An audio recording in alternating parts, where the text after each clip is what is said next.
Hello everyone, welcome to today's portrait practice. We have a wonderful portrait to work from by the photographer Sara, who about a year and a half ago, I think I did a live stream. You can find the replay on my channel where we did something like 10-minute portraits within 2 hours. And we were working from Zaren's photos. Zaren is based in Shanghai. And I believe this photo was taken in Bangkok. And I love street photography. I really appreciate photographers being able to see through their lens and have a bit of the sense of traveling vicariously through their photography. So super happy to be working from this reference today. And I'm so happy to see so many of you in the chat who I just saw in the Zoom room. So every Tuesday we sketch together for 2 hours in Zoom, and you and all of your friends who have access to Zoom are invited to join. I'll show you some of the sketches from just now.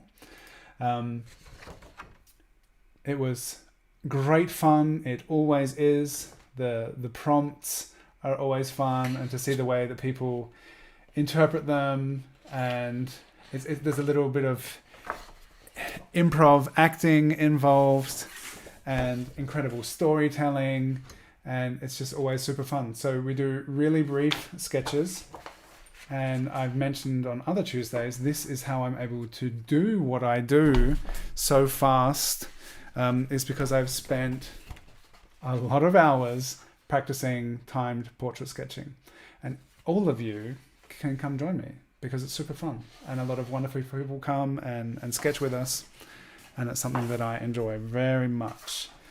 So hello Klaus, Martina, Ingrid, Rachel, Maya, Krista and Kiki. It was great. Most of you were in the Zoom session, so that's cool. And if you're here and you weren't in the Zoom session, say hello in the chat as well. So let's start sketching. I'm going to keep this fairly brief because I had another long day, but I don't have the same kind of stress level that I felt like I had yesterday, where it was like, I've got to get so much stuff figured out. I still have a lot to do, but today we kind of passed a threshold in the workshop that I've been coordinating. It was very interesting. Painting with kids. Hi, Corinna. So I'll put my stopwatch on, and I'm going to work with the water-soluble pencils again today. I felt like that was really effective for me yesterday, and since I've just been doing all this pencil sketching, I'm going to use these Derwent Inktense pencils, and I set a 6-minute timer because that's what I've just been doing, and see what happens. What can happen in 6 minutes?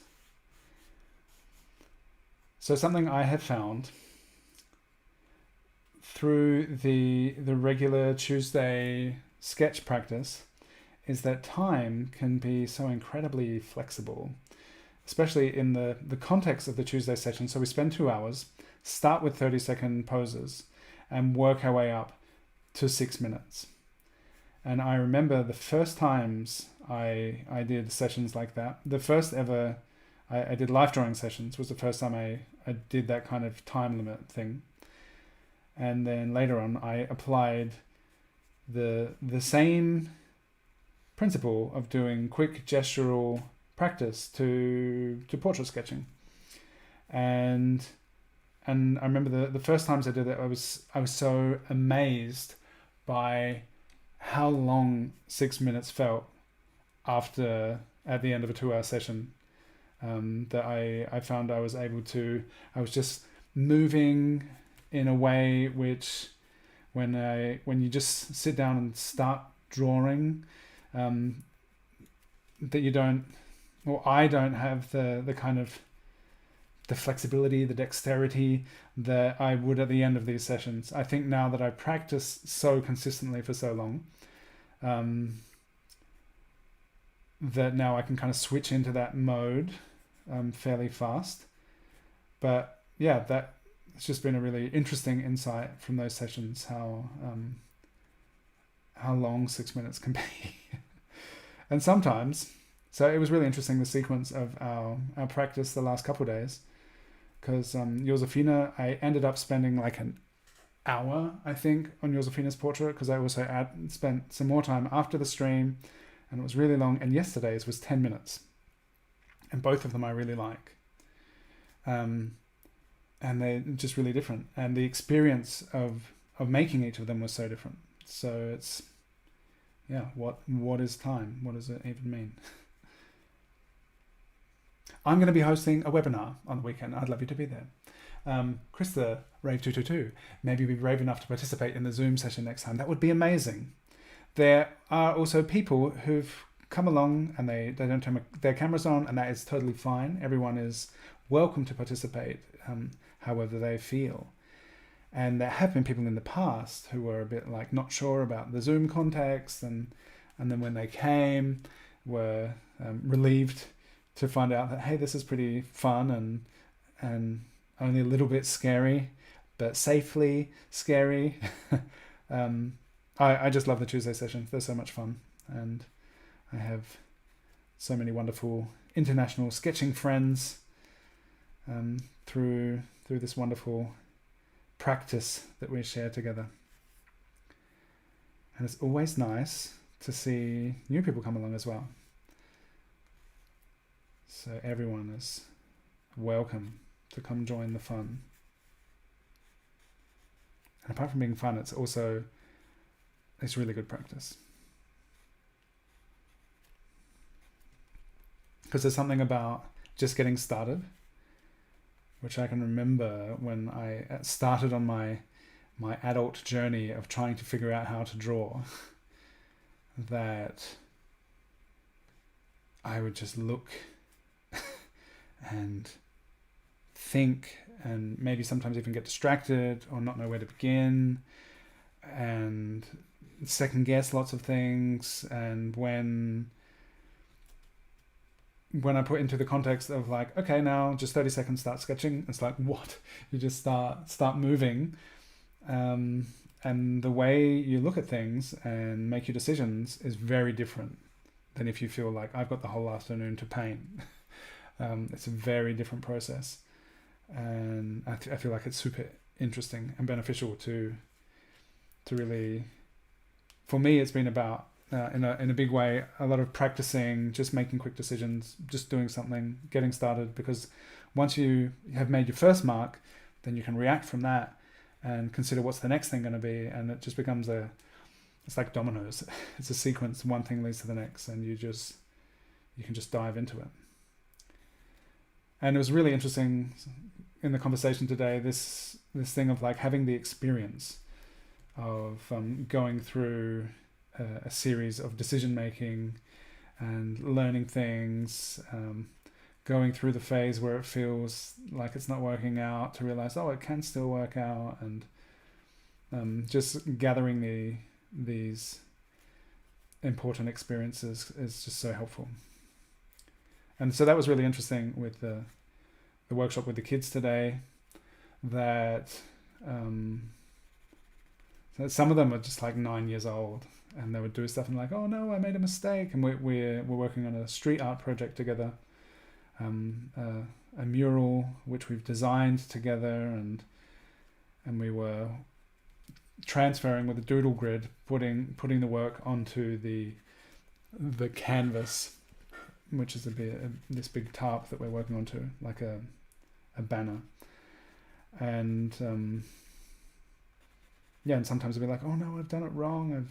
I've done this doesn't look right. That was 6 minutes. I'm going to put another 6 minute timer on. And to be like, it's okay. It doesn't have to be perfect. We can, from this stage, we can still do things that are going to help put it into place. And it's okay. It's good that you put a mark down, because now we can figure out where the next one goes. And that's been really cool today, working with these kids, going through these moments where they're like, oh, what am I doing? What have I done? Help me. And just to be able to be like, it's okay. You're doing great. That may be 30 centimeters away from where we wanted it to be, but it's okay, because we can just put it here, and then we can deal with it. It's okay. Hi Brigitte, you're painting your nails today. That definitely counts. The coordination required for nail painting is also a desirable skill.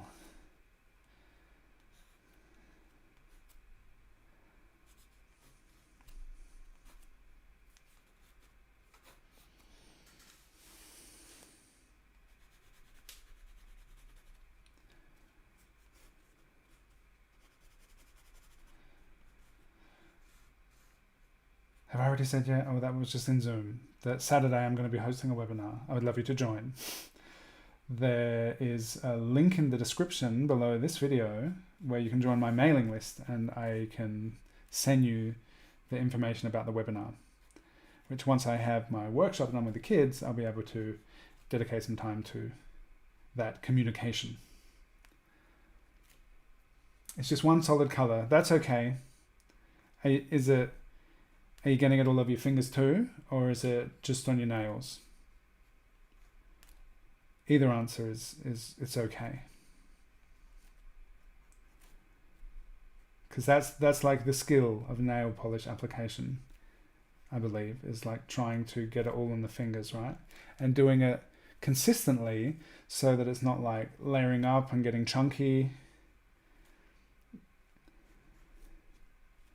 I have applied nail polish in the past. I wouldn't say I'm an expert. Karina, you said something interesting I haven't been able to respond to yet about me saying that I'm at the beginning of my watercolor journey. And I was like, did I say that?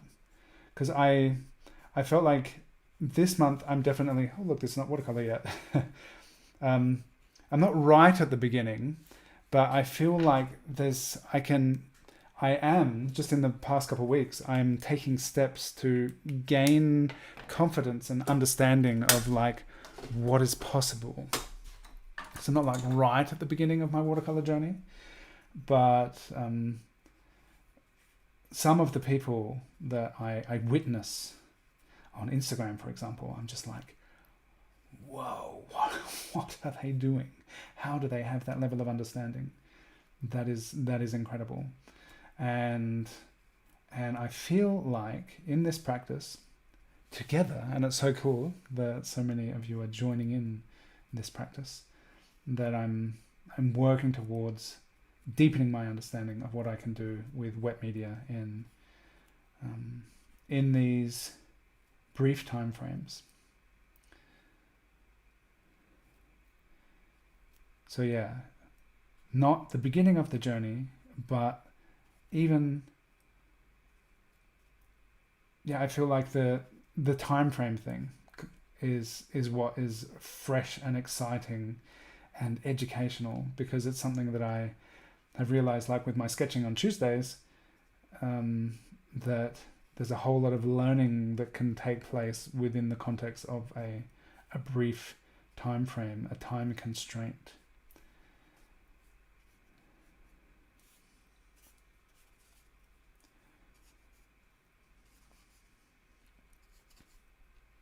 Haha, hello Tommy. You're pretty decent at painting within the lines on your nails. Excellent. How was your art session with the kids today, Tommy?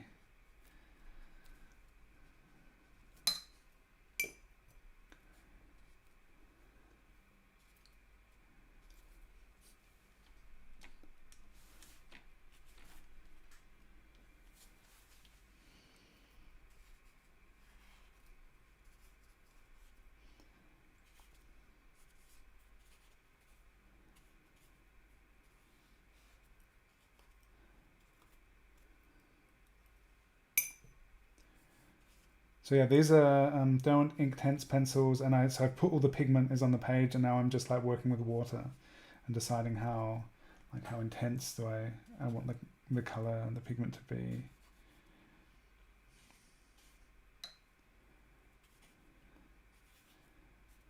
So because I got so much on at the moment, and doing this, which is a marriage of drawing and brushwork.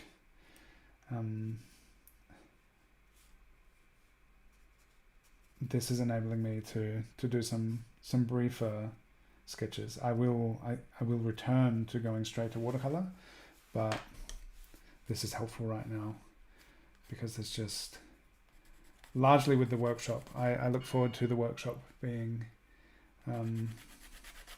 concluded. I hope that we get a lot done tomorrow because tomorrow is the official end of the workshop, working with these kids. And I started the Zoom drawing session today. The theme was hearing your name because I think it was only 10 kids. It's not that many, maybe a couple more. But within the space of 3 hours today, I heard my name called so many times, and it was non-stop engagement with these wonderful young people, and we're making something cool together. It's cool.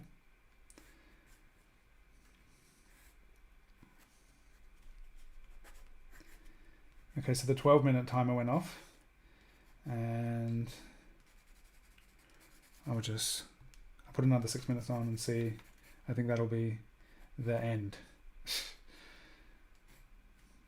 And tomorrow I'll be able to tell you how things are looking with the mural. So I was still figuring out the composition this morning. Yesterday we did the doodle grid, and then I put the doodle grid on top of the composition digitally. And then I took it today, lay it out, explain the idea of a doodle grid and how to transfer our little drawings onto a big surface, and was coordinating that today. And it's interesting that a lot of the process is the preparation, like to go from a small composition and then scale that up. It's like preparing the surface, preparing the composition. There's a lot of preparation involved, and it's nice towards the end of today that we actually got to start like really applying the paint and to see like, oh, how is it going to look? It's a really interesting like transformative process, because the doodle grid was fun, but like it didn't look like anything. It just looked like a big lot of scribbling. Danska. Oh, you're asking Tommy? Oh, Tommy, you've just cleared your future Tuesdays. Amazing. I can't wait to sketch with you. That may have been a question for you, Tommy. Where are you from? Scandinavia somewhere, right? The kids are so fun to draw with, covering the long table with different kind of paper every time. Cool. They love it. Non-stop engagement. Yeah, it's intense.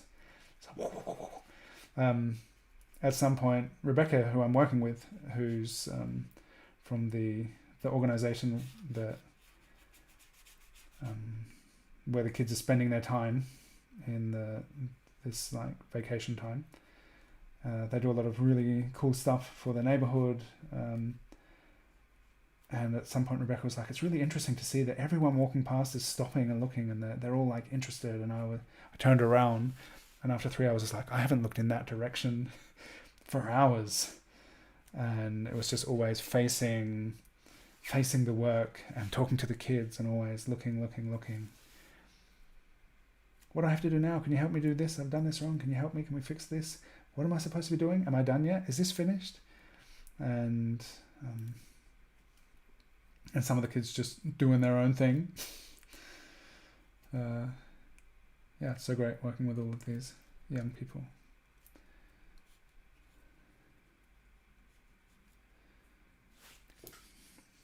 All right, now I feel like 3 lots of 6 minutes is going to be good for this, which is interesting.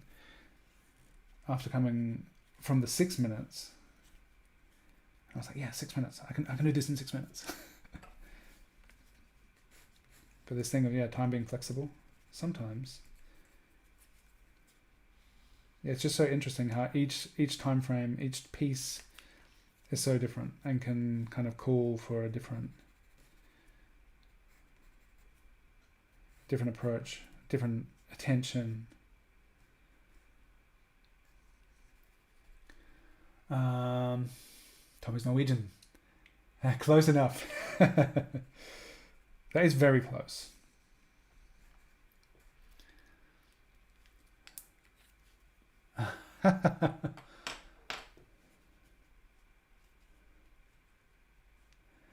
Rave 222. I don't know if I'm pronouncing rave correctly. Is it like an air? Is it like rave? And what does it mean? What does it mean in Danish and what does it mean in Norwegian?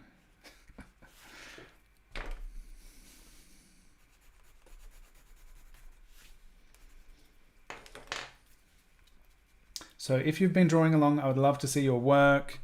Tag me on Instagram, and you can tag Zeren, who is an amazing photographer. Thank you so much, Zeren, for sharing your lens, your perception. I talked about it in the live stream where we did like 10 portraits from Zaren's work. That I love looking at this street photography from around the world, and how particularly in big cities, that it's like just seeing people, doing their thing, eating, smoking, celebrating, working, getting from place to place. Just to see people around the world doing their thing, it's just such a wonderful thing to be able to do, and to just see the shared experience. And although it may be in countries that I've never been to just see and identify with these people and be like, oh yeah, I know this vibe. I really appreciate it. So thank you so much, Zeren, for sharing your work and sharing all of these faces with the world. All right, 2 seconds left. I'm going to say that's done. So 18 minutes for this one. Not 6, not 10, not an hour. But that's today's portrait. Thank you for being here, everyone.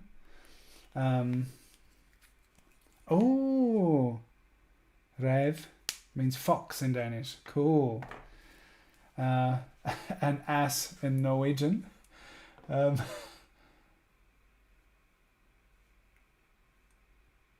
Cool. It's a censored version. All right. Thank you for drawing with me. I would love to see your work. Please join the Discord server if you haven't already, because I love seeing people's work there. Put your drawing hand emoji in the chat if you've made it all the way to the end of this live stream, or of the recording. If you're watching the recording, leave a comment, and you could just tell me what the last thing was that you ate. And yeah, thank you for being here. Thank you. Webinar. Oh, maybe I can share another link with you. Webinar is going to be on Saturday. It's going to be really good. I'd love to have you there. There will be recordings available. So if you register for the webinar, you'll be able to watch the recording too. So that's the Discord server. And I'll get I think I can share this link with you too. If you follow this link, you can join my mailing list. And it's a way that I'm able to get in touch with people to tell them about opportunities to draw together, which if you're coming to my live streams every day, you'll probably hear anyway. But YouTube is owned by Google, Instagram is owned by Meta, my mailing list is my mailing list, but who knows? Who owns MailChimp? That's the service that I use, but it's good to diversify these methods of communication. So Discord, wherever you're at, get in touch with me. That is so good. The nail polish brush. Thank you. Thank you all for being here. I can't wait to see